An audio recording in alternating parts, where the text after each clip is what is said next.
everyone! Welcome po ulit sa aking YouTube channel, Quezon Province Realty TV. Okay, it's me again, Miss Geraldine Villarasa. Andito pa rin po ako sa bayan po ng Guinyangan, Quezon. Meron pa rin po akong iba-vlog or isa-site na isang property. Siya po ay 1.7 hectare pa rin. Ito po yung kadugtong nung blinag ko po kanina na 1.7 hectare. Sabi ko nga po sa inyo, ito po ay boundaries ng Tagkawayan at Guinyangan, Quezon. Yan pong natututukan na yan ng aking camera. Yan po yung highway na papunta po ng Tagkawayan, Quezon. Then ito pong property ay dito po mismo sa highway. May pagitan lang po siya ng konti pero magwa-widening pa rin po siya. Yang highway na yan, malamang sa malamang po ay aabot po dito sa property na to na ibinibenta ko sa inyo. Ito po ay 1.7 hectare, TCT title, buhay po ang nasa titulo nito. Kaya po siya ay malinis na malinis. Okay po, tara po at samahan nyo po ako. Ipapakita ko po sa inyo yung 1.7 hectare na dito sa sa Guinyangan, Quezon. Okay, dito pa lang po sa bungad, ayan, may bahay po si nanay dyan. Nay, ilang ang kwarto ng bahay nyo?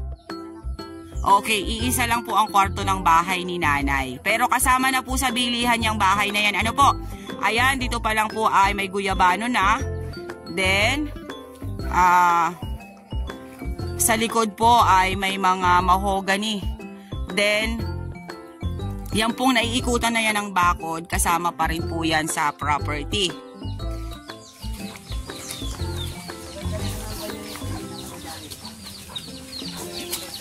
Yung tangke na yung kalahati.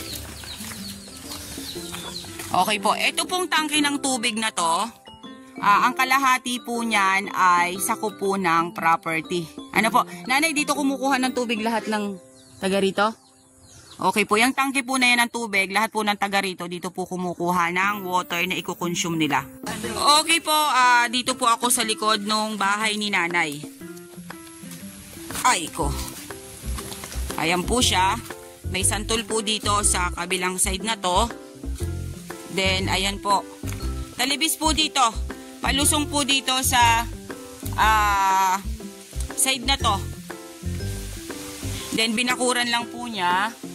Pero, hindi pa po ito yung end nung kanyang area. Dito lang po ito sa may bahay na binakuran niya. Ano po? Then, ayan po siya.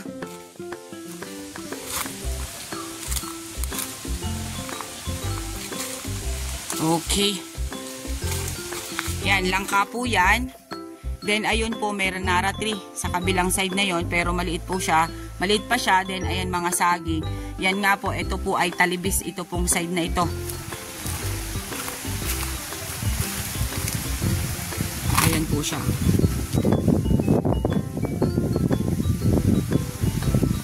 Mga saging po dyan sa side na yan. Then, talibis po talaga siya dito. Ayan, meron pa rin po siyang guyabano. Ayan, napakarami pong guyabano sa side na to. Ayan, may mga kawayan po dun sa side na yon. Then ay mga, ayan, may pikiw po siya. Tawag po sa amin dito sa Quezon ay pikiw, yung pong maraming buto na saging. Then eto, mga saba naman po ang saging dyan sa side na yan. Ayan, eto pong side na to, nara tree. Dangan nga lang po is maliliit pa nga po, ano. Okay po, ito naman po yung Barangay Road na papunta po doon sa aking blinag kanina na 1.7 hectare din. Yan, yung pong Barangay Road na to, kasama po ito sa 1.7 hectare ni nanay. Ayan, yan po sabi niya, left and right po dito sa Barangay Road na to ay sakop ng 1.7 hectare niya. Yan. Itong plat na to kasama? Okay po. Konti lang dyan. Ito pong side na to, medyo flat po dito, konti lang po dito ang hagip. Ano po? Then makikita na lang po natin siya ay pag nirelocate po yung property. Then ayan.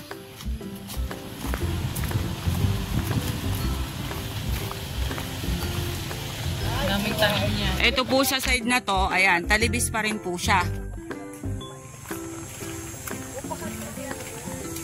Ayan po. Ito po yung barangay road nga na ito pong dinadasdas ko na to or nilalakad ko na to. Ayan. Meron po diyang santol sa side na yan. Then ayun, Nara 3 malaki na po. Ito pong area na to, ang kagandahan po, malapit po siya sa National Highway. Then along Barangay Road pa po siya.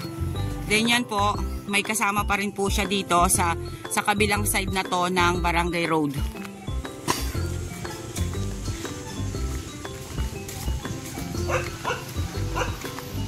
Ayan, ito pa po siya. Hagi pa po dito ng konti sa side na to. Yun nga lang po, sabi ko po sa inyo, mas lamang po sa kanya ay talibis. Ang kagandahan lang po nito, kasi nga po along Barangay Road, then malapit po siya mismo sa National Highway. Pagka po nagkaroon na po ng widening, mas hahagipin po ang property. Magiging gilid po siya mismo ng National Highway. Then ito pa nga po, may Barangay Road pa nga po dito sa loob. Okay po, nandito naman po ako sa pinakang, papunta na po siya sa pinakang dulo ng property. Ayan, may makikita po tayo dito na pili. Napakalaki pong puno ng pili. Pero po itong pili na to ay para po siyang yung native. Hindi po siya yung talagang malalaki. Ano po? Then ayan, talibis po dyan sa side na yan. Makikita po natin, napakarami pong nyug dyan sa loob. Then, eto pong side na to. Nyug pa rin po siya. Naksa na dito na. Yan. Medyo po dito, pumantay ng konti dito sa side na to. Ayan po siya. Then, mga langka ang nandito. Then, ayan po, pili again. Ang nandito sa area. Ang kagandahan po nito kasi nga po ay TCT title siya. Nakapangalan po mismo siya kay nanay doon sa nagbebenta. Then, yung pong bahay kanina ay kasama po doon sa pagbibenta niya dito sa area. Yun nga lang po, sabi ko po sa inyo, medyo po talibis yung property. Ayan po siya. Then ito, nakasama to, nak. Ayan, kasama pa rin po yan doon sa 1.7 hectare. Okay, nak. Ito po ay halos kadugtungan na po kanina nung blinag ko na 1.7 din. Ito pong area na to. Okay po, nandito naman po ako sa kabilang side. Ano po, ayan, meron po ditong Jimilina at Antipolo sa side na yan. Then ayan, may mga Indian Mango po dito at langka pa rin sa side na to. Ito pong gilid na to ng Barangay Road. Pantayin po siya dito. Ayan. About naman po sa electricity, wala po tayong problema din. Kanina nga po, sabi ko po sa inyo, meron po siyang cellphone signal. Kasi yung pong blinag ko kaninang isa, ay meron po talagang signal doon sa area. Ayan, ito pong side na to, ito po ang medyo pantayin niya. Alusot na ata ito doon, nak. Ayan, didiretsuhin ko na po. Ayan, mga mahogany po dito sa side na to. Sipag nga ni nanay.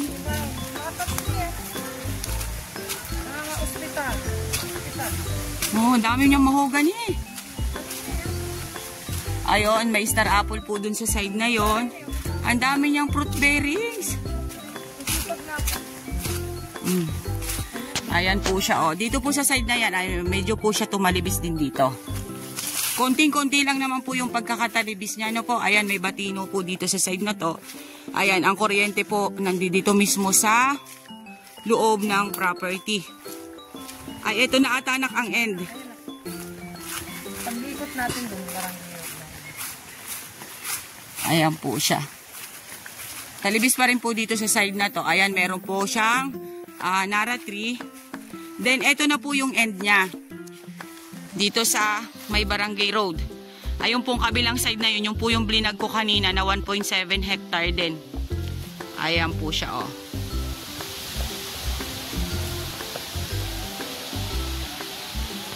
Okay po, ito naman po yung end na nung 1.7 hectare. Ano po, dito po sa Barangay Road.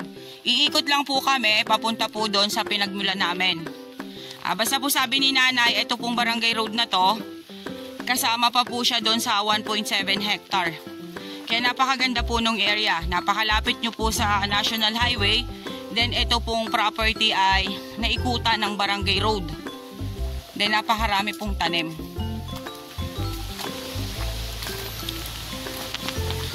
Yan, napakaraming nyug din dito nako.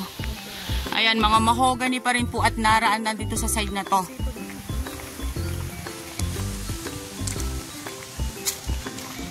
Yan.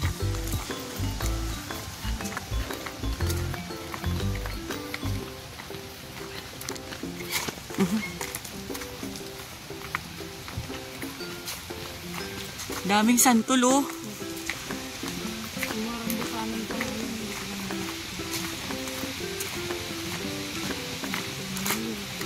Okay na, mag-e-end na ako ng vlog ko. Dito lang ako.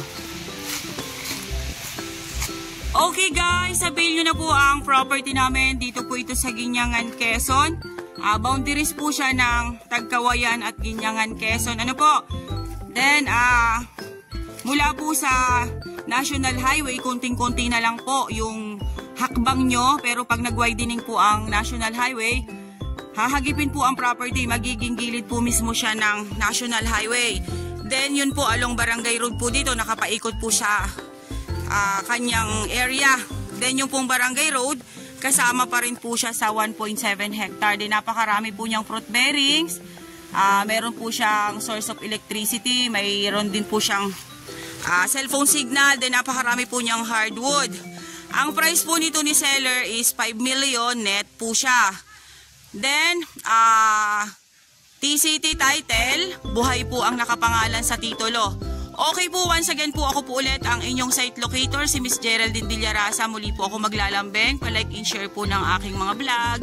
And pasubscribe na rin po ng aking bagong YouTube channel, Quezon Province Realty TV.